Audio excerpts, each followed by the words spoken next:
High বন্ধুরা, আপনাদের কাছে নিয়ে চলে এসেছি আরেকটি ভিডিও। অনেকদিন পরে নিয়ে এলাম আরেকটি ভিডিও। আমি প্রায় 1 মাস ভিডিও দিতে পারিনি, কেন একটু ব্যস্ততার মধ্যে ছিলাম বলে। আর এই যে মোটরটা দেখতে পাচ্ছ, এইটা হচ্ছে 5 HP 440 মোটর। আর এর যে ঘুরিয়ে ঘুরিয়ে কয়েল বসানো হচ্ছে দেখতে পাচ্ছ। আর এই যে কয়েল আমার সব ঘুরানো হয়ে গিয়েছে। এর স্লট হচ্ছে 36 স্লট, টোটাল 36 স্লট। আর একটার পর একটা ঘুরিয়ে ঘুরিয়ে কি সুন্দর কয়েল বসানো হচ্ছে দেখতে পাচ্ছ। আর আমার মিস্ত্রি এই কয়েলটা বাঁধছে। আর এর যে তারের গেজ নম্বর ছিল, এর যে তারের গেজ অরিজিনাল গেজ, কেন এইটা হেভি ওয়েটের মোটর তো এটা হচ্ছে ওল্ড মডেলের মোটর, নিউ মডেলের মোটর না, এটা হচ্ছে ওল্ড মডেলের মোটর। আর এর যে তারের গেজ নম্বর হচ্ছে 18.5 নম্বর। এর যে তারের গেজ নম্বর আরেকবার বলছি 18.5 নম্বর। টোটাল ব্যাচ হবে 12টা।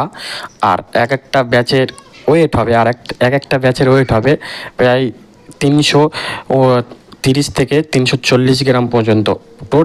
টোটাল হচ্ছে তারের ওয়েট হচ্ছে 4.5 কিলো। টোটাল ওয়েট হচ্ছে 4.5 কিলো। আর এর যে টান ছিল আমি বলে দেবো, এটাই হচ্ছে কাঠ চেরাই মেশিনের মোটর। এটা হচ্ছে কোম্পানিতে দিনরাত চলে।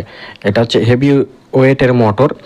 আর এর যে তারের যে টান আছে, একটা তারের ব্যাচ আছে, ব্যাচের টান হচ্ছে 29 করে টান আছে, 29 করে টান আছে। আর এটা হচ্ছে 440 মোটর। 440 বলতে তিনটে সব ফেজ, তিনটে সব লাইন যাবে। আর 220 মোটর বলতে 220 মোটরের ক্ষেত্রে যেটা একটা লাইন থাকে, একটা নিউট্রাল থাকে, ওটা হচ্ছে 220 মোটর বলে। আর এইটা যে 440 মোটর বলে, এটা হচ্ছে তিনটে সব লাইন যাবে। আর তিনটে সব লাইন যাবে, কোনো নিউট্রাল যাবে না, তিনটে সব লাইন যাবে, গরম যাবে। আর দেখতে অলরেডি কয়েল বাঁধা হয়ে গিয়েছে, এবার কানেকশান করব।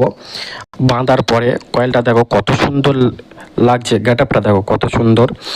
আর এটা হচ্ছে এবার কানেকশান করা হবে। আর দেখতে পাচ্ছ এই ভিডিওটা যাদের ভালো লাগবে তারা লাইক করে দেবে, সাবস্ক্রাইব করে দেবে, আর শেয়ার করবে, বেশি বেশি করে শেয়ার করবে, আর চ্যানেলটাকে সাবস্ক্রাইব করে রাখবে। আমাদের যদি বা ভালো লাগে এই ভিডিওটা।